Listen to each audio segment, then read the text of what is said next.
Well, hello. I decided that I was gonna start reflecting on my life and recording some things on how I'm feeling.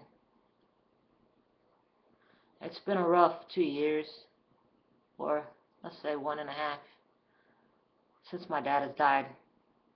And I'm gonna try not to get emotional or cry, but things are different. Losing my dad really messed me up, and I guess a lot of it was the fact that I never really got to tell him I'm sorry personally for all the stupid things that I did. If I could go back and change all the things that I did, I would. And the fact of the matter is I can't.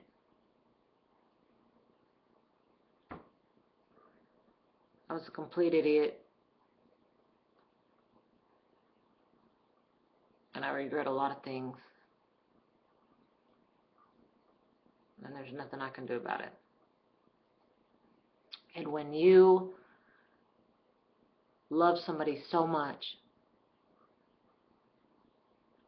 and you know that you messed up and they're dying or they die and you're not able to tell them that, it sucks. So when I tell you to make sure that you tell the people that you love them, I mean that. Whether it be your husband, your wife, your best friend, your boyfriend, your girlfriend, your sister, your brother, your cousin, your son, your daughter. It doesn't matter.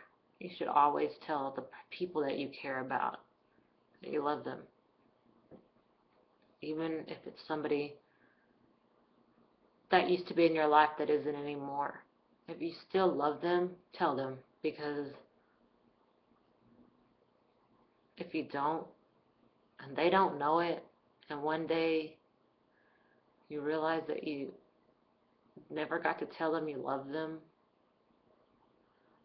and then the next day you get that call that they're dead or they're gone, it will be the worst feeling that you ever feel in your life.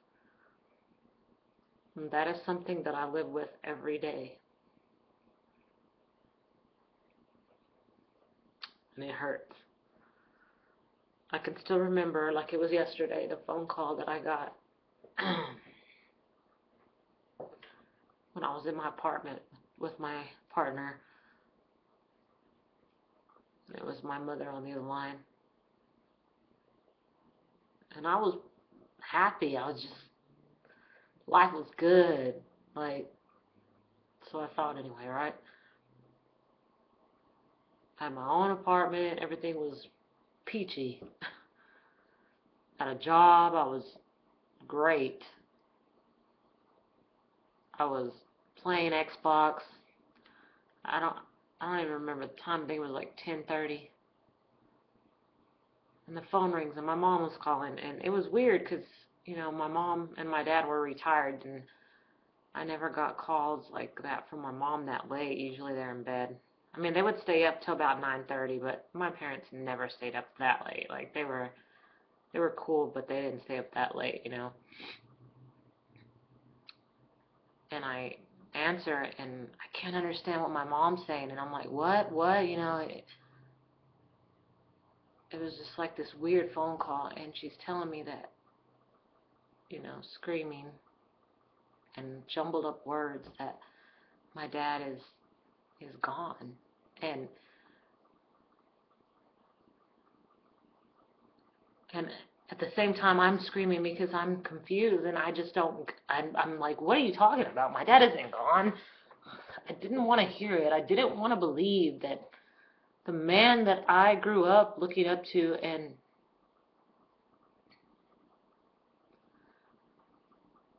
the man that I look in the mirror and sometimes see myself looking like is gone. And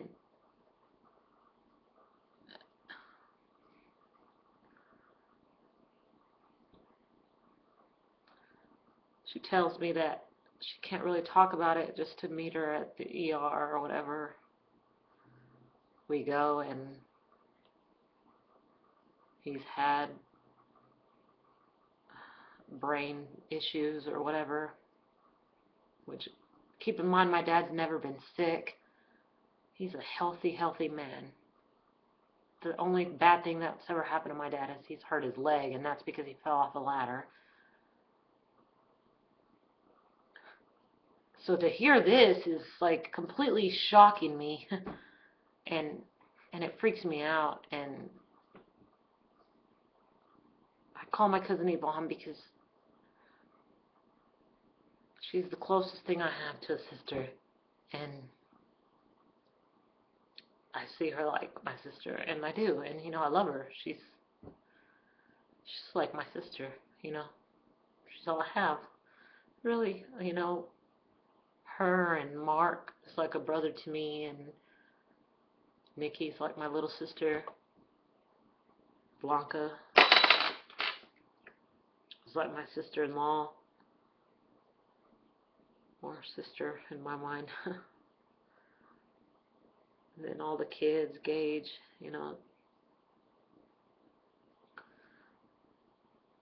and my uncle's there, and my aunts. Anyway, and they tell my mom that she's probably not going to make it because he was without oxygen too long, and he suffered multiple brain aneurysms at once.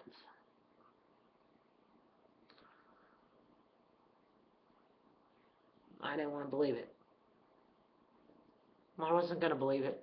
My dad's going to wake up. Damn it. My dad's going to wake up. That's what I'm saying. My dad's a fighter. He's going to wake up.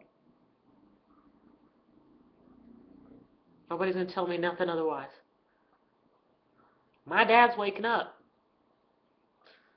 You could look me in the face right now and tell me that my dad was going to die, and I would look at you in your face and say, bullshit. I was wrong.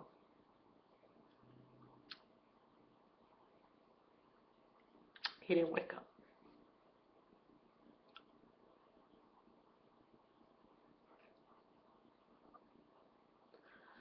I stayed with him every day in the hospital room.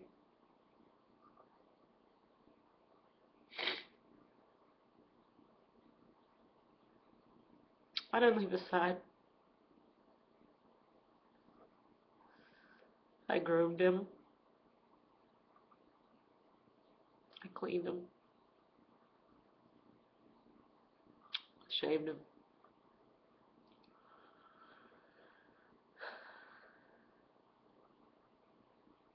I did what I thought I was supposed to do.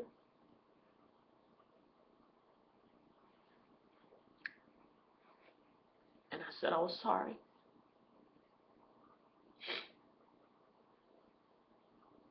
My mom told me that I needed to get some sleep. So me and my mom both went home and slept. And every morning we would come in early, and I would go first because I wanted time to talk to my dad. Because I regretted everything I ever did as a child.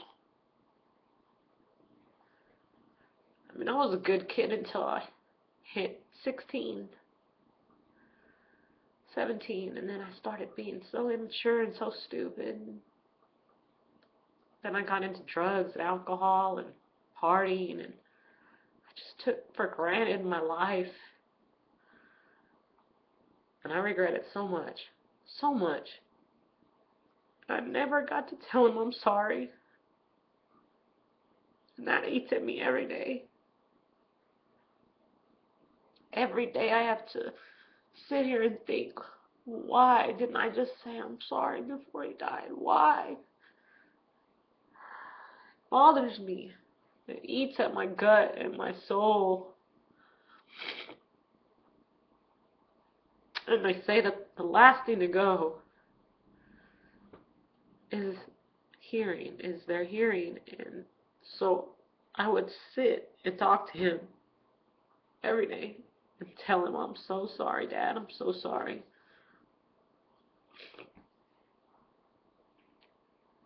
I can only imagine what it will be. Sorry. I would sit there and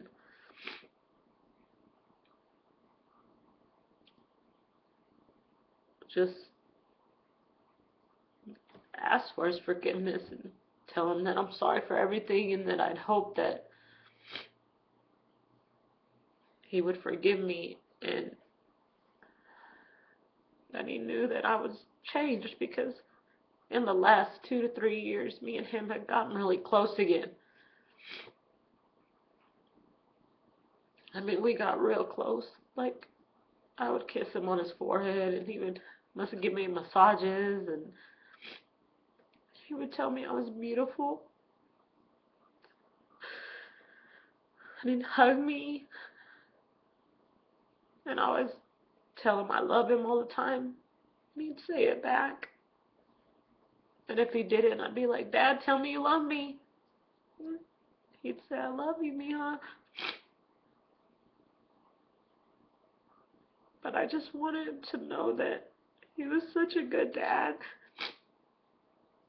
And he did so much for me.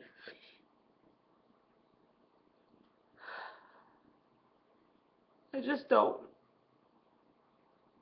I don't want to live with regret, knowing that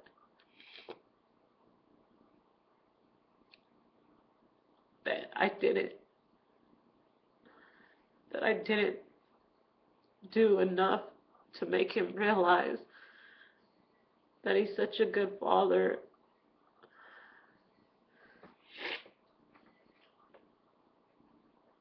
I know I've made some really stupid choices in my life.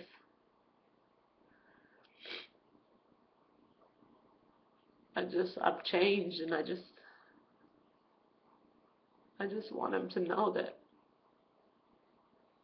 I hope that he knows that I have.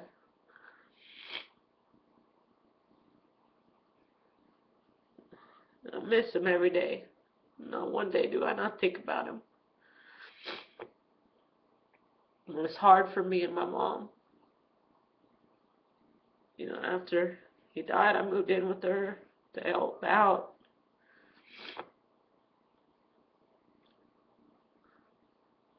And it's been tough watching her, you know, be alone, and I know how much she misses him.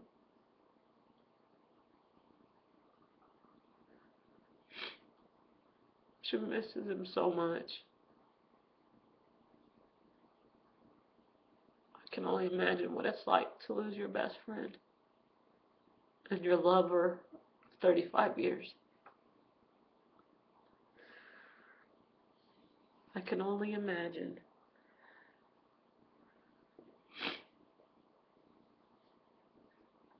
Oh, I hate crying. But, you know, it's funny is I've gotten a lot stronger since my dad died. But when it comes to him, when I talk about him,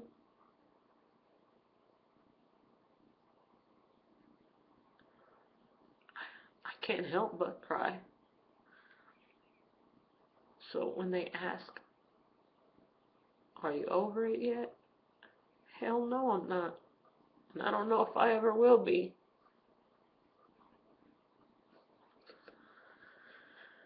I can honestly say that losing a parent is one of the hardest things I've ever had to go through. I'm not asking for sympathy, and I'm not asking for anybody to feel sorry for me. I just want people to know that You can't take life for granted, because in a split second, the person that you love the most can be just taken from you. So you just have to cherish what you have while it's there. I guess that's why I'm decided to just keep a journal, a video journal, because I don't even know when my time's up. I could be gone tomorrow. I could be gone in 30 minutes to an hour. I could be gone right when I get off this video. At least I know I left something for people to think about. Life's too short. Anyway, that's it for today. At least I hope I touched somebody's life and made you think about something. Hope you have a good day. I'll talk to you later.